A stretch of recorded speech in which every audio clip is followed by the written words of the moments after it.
সুজি দিয়ে কম সময়ে মজাদার রসগোল্লা বানিয়ে দেখাবো। এই রসগোল্লা খেতে খুবই মজা। প্রথমে একটা হাঁড়িতে ঘি দিয়ে দিলাম, তারপর এখানে আধা কাপ সুজি দিয়ে নাড়াচাড়া করতে হবে। তারপর সুজির মধ্যে একটু লবণ দিয়ে সুজিটাকে নাড়াচাড়া করতে হবে।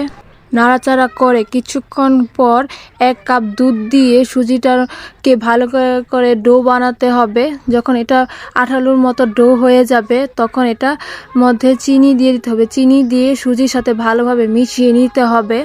তারপর এটাকে ডো আকারে বানিয়ে নিতে হবে। তারপর এখানে গুঁড়ো দুধ দিয়ে দিতে হবে। গুঁড়ো দুধ দিয়ে সুজির মধ্যে ভালোভাবে মিশিয়ে নিতে হবে।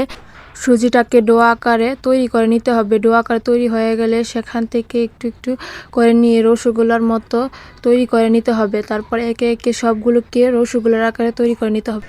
তারপর আরেকটা হাঁড়িতে চিনি দিয়ে চিনির মধ্যে পরিমাণ মতো পানি দিয়ে শিরা বানিয়ে নিতে হবে। শিরা বানানো হয়ে গেলে তাতে একে একে মিষ্টিগুলো দিয়ে দিতে হবে। মিষ্টিগুলো দিয়ে ভালোভাবে নাড়াচাড়া করে নিতে হবে। মিষ্টিগুলো যখন ফুলে উঠবে তখন নামিয়ে নিতে হবে। তারপর ঠান্ডা হলে খেয়ে নেবেন। এটা খেতে এতটাই সুস্বাদু, বাজারের কেনা মিষ্টি থেকেও অসাধারণ।